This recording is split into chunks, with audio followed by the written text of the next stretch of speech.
다윗의 아들 이스라엘 왕 솔로몬의 자문이라. 이는 지혜와 공개를 알게 하며 명철의 말씀을 깨닫게 하며 지혜롭게 공의롭게 정의롭게 정직하게 행할 일에 대하여 훈계를 받게 하며 어리석은 자를 슬기롭게 하며 젊은 자에게 지식과 근신함을 주게 한 것이 잠언과 비유와 그 오묘한 말을 듣고 깨달으리라. 여호와를 경외하는 것이 지식의 근본이거늘 미련한 자는 지혜와 공개를 멸시하느니라. 내 아들아, 내 아비의 훈계를 들으면 내 어미의 법을 떠나지 말라. 이는 내 머리하는 관이요 내 목의 근사술이니라. 악한 자가 너를 꾀일지라도 그를 따르지 말라. 그저 그 길은 악으로 달려가며 피를 흘리는데 빠를 뿐이니라. 새가 보는 데서 그물을 치면 흔들리겠거늘 그들이 가만히 엎드리면 자기 피를 흘릴 뿐이요 자기 생명을 살 뿐이니 이익을 탐하는 모든 자의 길은 다 잃어가요 자기의 생명을 잃게 되느니라.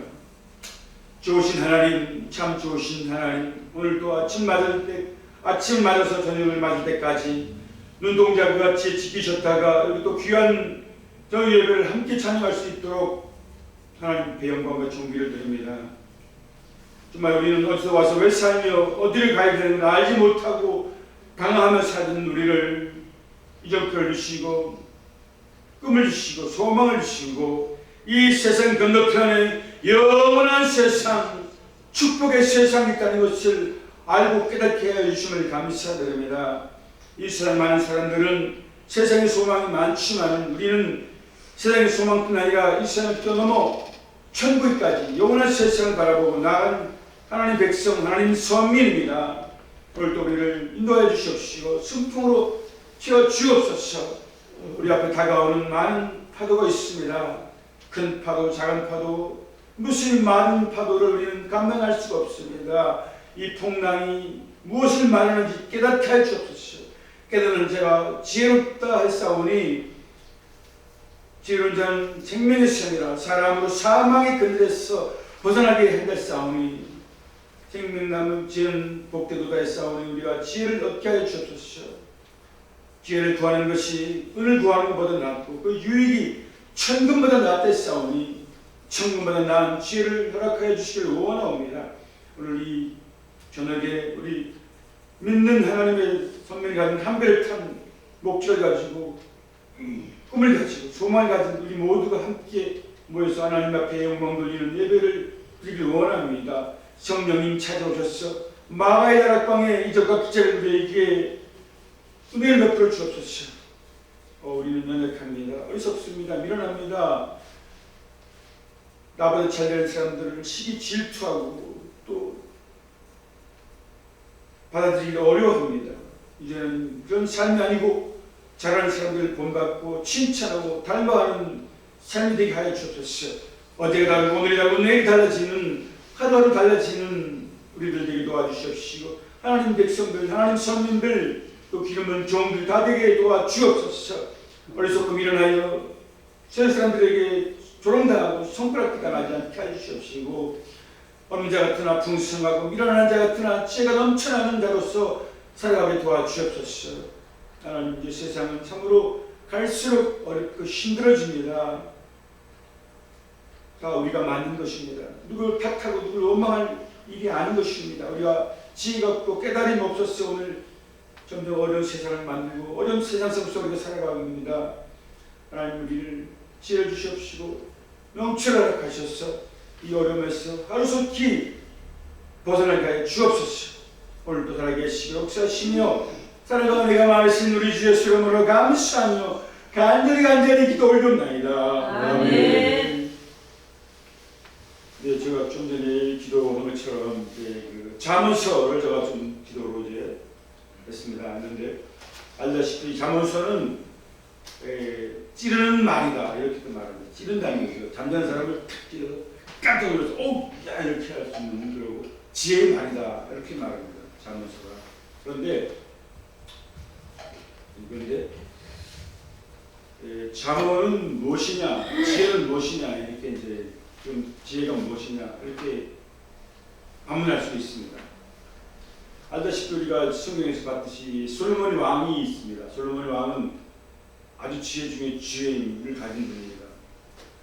현재 많은 한 일을 이제 해결을 하는데 지역 해결을 했습니다. 그럼 한 일을 해결할 수가 없게 됐어요. 아주 어렵습니다.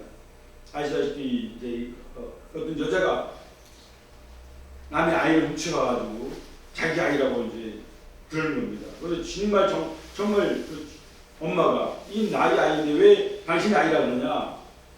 근데 지금이나 그때나 이 농경 사회는 이게 힘이 있어야 되기 때문에 남자 원래는 모계 사회도 있었습니다. 모계 사회도 엄마가 가정에 있는 사회도 있었지만은 이 세상이 흐르면서 이제 정착하면서 우리가 이제 인동생활을 살다가 정착하게 되는데 이 농사를 짓게 되다 보니까 힘이 필요한 겁니다. 그러다 보니까 이제 국의 사회가 변해버리고 남자를 의대시하게 됐습니다. 근데 남자아이를 낳아야 됩니다.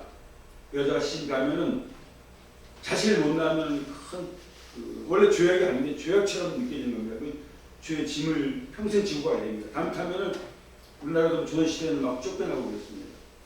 그러니까 아이를 가져야 되는데 그러다 보니까는 자기는 이제 이 집안에서 자식이 없으면 남자아이가 없으면 죽게 생겼습니다. 사실. 그러니 남의 아이는 이제 훔쳐갔는데 정말 친엄마가 이 나의 아이인데 왜 당신이 아이라고 그러냐? 아니 당신의 아이냐 내 아이지 서로 싸움이 붙은 거예요. 이건 본 사람도 없고 뭐 증인도 없고 그래서 막 50% 이건 진짜 감당을 못하는 거예요. 진짜 친엄마가 이렇게 이거 어떻게 할 수가 없는 거예요. 보통 문제가 아닙니다. 이거. 그래서 정말 이게 나중에 이제 지금 말하면 이제 고발을 한 거죠. 이 사람이 진짜 엄마 고발을 한 거예요. 그랬더니 또 이 여자가 또 맞고서를 한 거예요. 이 여자가 내 아이를 가지고 와서 진짜 자기 아이라고 그런다. 서로 50%씩 맞고서를 해가지고 50%씩 팽팽한 거예요. 누가 봐도 이거 누가 엄마야? 평론할 수가 없습니다. 이거 정말로. 그러다 보니까 이제 솔로몬 왕한테 이제 지혜가 있다는 거예요. 재판을 하게 되는데 당신 아이냐? 100% 내 아이 아닙니다. 나의 아이입니다. 또 정말 당신의 아이냐? 나의 아이입니다. 둘 중에서 한 사람이 아이 거짓말하는 거예요. 그래서 솔로몬 왕이 3일만 만민을 주라. 그랬습니다. 3일 동안 고민을 한 겁니다. 솔로몬 왕이 고민을 하다 그러면 오늘 3일째 되는 날 재판을 하는 날입니다. 그러다 보니까 많은 사람들이 궁금합니다. 세상에 막 소문이 나는 거예요. 이런 재판이 있는데 가봐야 되겠다. 이거 막 엄청난 사람들이 몰려들었어요. 그래서 근데 왕이 솔로몬 왕이 앉아가지고 고민하는 겁니다. 이러다가 공평하게 그러면 잘라서 나눠 가지라. 딱 그러니까 난리 난 거예요. 사람들이 아니 이게 무슨 이게 재판이야 이게 잘라서 지금 말이 안 됩니다 이거. 사람이 웅성사하는데 한 여자 울면서 내 아이가 아닙니다. 저분의 아이입니다. 저 아이입니다. 양보를 하는 겁니다. 양보하면 이제 지면은 책임을 져야 되는 거예요. 거짓말의 대가가 큽니다. 끌려가서 맨날 살던 같은 왜냐하면 둘 중에 한 사람은 이 기만한 죄가 무섭습니다. 왕을 기만한 겁니다. 왕을 기만한 거예요. 기업이나 개인이나 거짓말 시키는 것은 악의 타락을 하려면 징벌에 속하는 겁니다. 그러다 보니까 서로 양보를 안 했는데 이 한 여자는 내가 죽을 망정 이 아이는 내 아이가 아닙니다. 저 여자의 아이입니다. 울면서 막 그렇게 이제 양보를 했습니다. 그때 사람이 웅성웅성하는 거예요. 그러니 솔로몬 왕이 판결을 내리고 울면서 양보한 여자가 정말 친어머니다. 그럽니다. 당신들 같으면 당신 아이가 눈앞에서 당신 목전에서 죽는 걸 보겠습니까? 방을 잘라서 죽는 걸 보겠습니까? 다 보더니 아니죠. 절대 아니죠. 바로 양보한 분이 이분이 친어머니다. 이렇게 지은 판결을 내렸습니다. 정말 이제 보니까 이 여자가 잘못했다고 이제 비는 겁니다. 내가 잘못했습니다. 가짜 엄마가 이제 왕이 이제 친엄마라기 때문에 그래서 판결을 잘 내린 그 지혜가 이제 지혜 말씀이 우리 성경에서 우리가 이제 읽어본 일이 있는데요. 그럼 지혜라는 게 뭐냐면은 사실 어떤 문제를 해결한다는 겁니다. 문제를 해결하는 자가 지혜론자다 이렇게 말합니다. 그래서 문제를 해결하는 사람이 그냥 책을 많이 공부해서 해결하는 것이 아니고 정말 경험을 많이 쌓고 책도 많이 읽고 깨달았고 또 우리 기독교 편에서 볼 때 하나님으로 볼 때 하나님을 얼마나 잘 섬기느냐에 이 영안이 열립니다. 영안이 열리면은 이제 새로운 눈을 뜨게 되는 거죠, 사실. 대한민국도 오늘날 이렇게 잘 살게 되고 불을 이루고 전 세계 한 200개, 260개 정도, 250개 정도의 나라가 있답니다. 작은 나라, 큰 나라고. 또 그런데 우리나라 한 200개 나라도 더 됐습니다, 사실은. 역사가 있지만. 그런데 우리나라 조선시대가 부패하고 또한 사대부들이 너무나 부패 나머지 백성들이 굶주리고 그랬을 때 이제 일본 이웃 나라가 우리나라에 첩자들이 와서 팔도를 돌아보니까 이 주선하는 땅은 희망이 없다는 겁니다. 노비가 70% 이상 되고 긴 담뱃대 3층에 된 담뱃대를 물고 정제 안에서 빙글빙글 허리 굴리면서 이리 돌리고 누워가지고 담배나 꽈대고 모이면 도박 같은 거 하고 뭐 술이나 먹고 도무지 무슨 발전하는 그런 희망이 없다는 거예요. 이 비전이 없는 조선 땅이구나. 우리가 먹어야 되겠구나. 쳐들어가기 위해서는 우리를 이기지 못하겠다. 절대 이기지 못하겠다. 이런 결론을 내리고 위에다가 상소를 올렸습니다. 그랬더니 그러면 조선을 침략해서 우리가 먹자. 이런 결론을 내리고 쳐들어와서 우리 대한민국이 조선 대한민국이죠. 그래서 그 36년을 짓밟히며 살다가 고통 속에 살았죠. 꿈이 없는 겁니다. 우리는 이제 역사는 사라질 겁니다. 사실. 그런데 미국이라는 나라가 저 멀리서 일본은 또 우리나라뿐 아니라 우리나라를 기록을 해서 중국 전쟁, 중국을 넘어서 세계를 침략하려고 전쟁을 벌였습니다. 그런데 미국이라는 나라가 마치 원자탄을 만들고 있었습니다. 그게 도망받고 이제 항복하게 되고 또 얼마 안 돼서 또 전쟁이 왔습니다. 3년도 안 넘어졌다. 3년 5개월 만에 위기가 터져가지고 피난 가고 죽고 이 대한민국이라는 나라는 사실 소망이 없었던 나라입니다. 그런데 성교사들이 이 땅에 와서 새로운 눈을 뜨게 하고 성령이 바라보면서 새벽을 깨우는 기도가 일어나고 개혁이 일어나고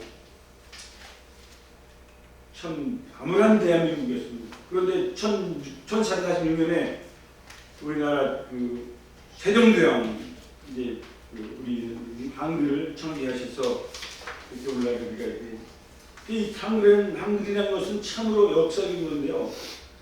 여기 보면은 이 중국에 우리가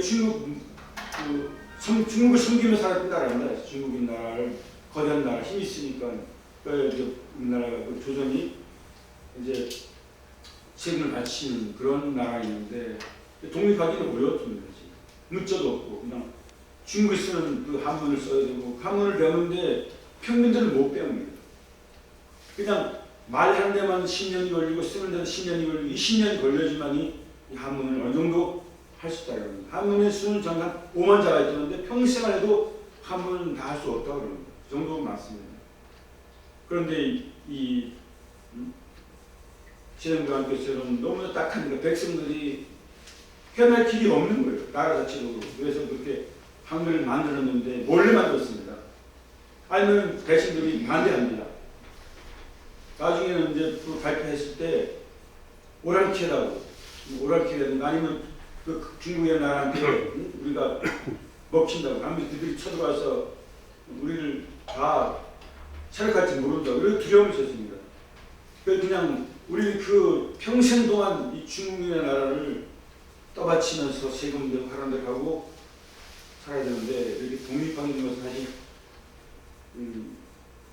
한글이라는 것이 나왔기 때문에 이렇게 우리가 독립된 나라로 오늘날 이렇게 살게 되는데 또 기독교 문화가 들어왔는데 기독교 문화는 사실 볼 때 굉장히 전문적으로 과학적이면서도 철학적이면서도 모든 그릇을 갖고 있는 최첨단을 갖고 있는 이런 이 종교입니다. 그래서 정통이고 그다음에 또 알다시피 하나님의 역사가 있지 않습니까? 성경은 그때 그 시대 이스라엘의 역사인데 역사를 보면 진짜 아까 목사님이 말씀드렸지만 승리하는 일도 있고 또 부를 이루는 일도 있고 그게 이제 여러 가지 지혜를 가지고 살아가는 것들이 담겨 있습니다. 그런데 지금 그 이스라엘에서 가장 이제 존경을 받는 사람들은 랍비라고 합니다. 랍비는 이제 선생이라는데요.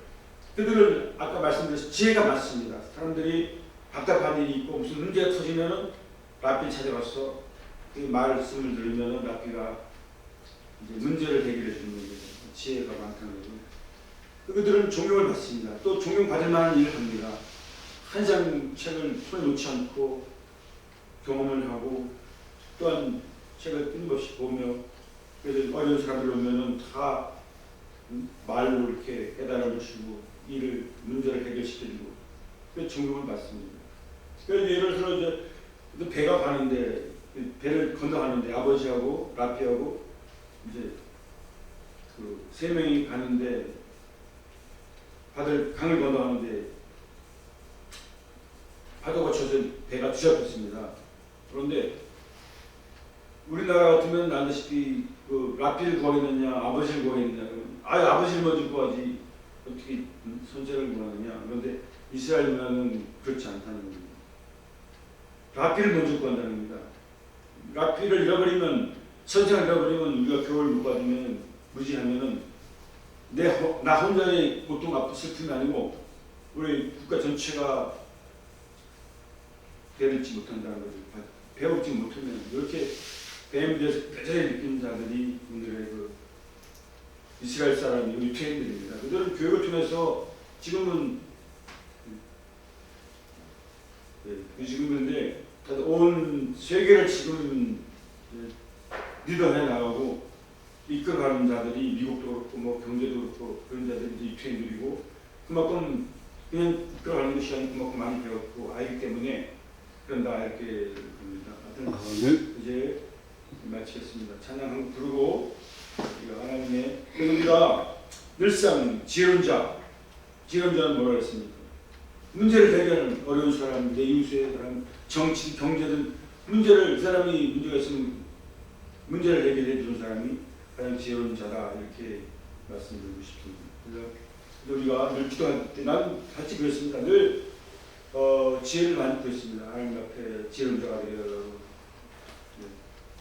그래서 하나님은 기도가 좀 부족하죠. 또 열심히 기도하고 또 열심히 보고 경험하고 그래야 되는데 오늘의 말씀은 우리가 지혜로운 자가 되자 모든 문제를 해결할 수 있는 자가 되자 그래야만 우리가 이제 어려움에서 벗어나는 길입니다. 출애굽하는 겁니다. 출애굽하는 길은 지혜로운 자는 모든 문제를 우리가 해결하는 자. 그건 해결은 되는 것이 아니고 우리가 많은 사람들을 만나고 경험하고 책을 듣고 중보 시대 중보가 많아야 됩니다.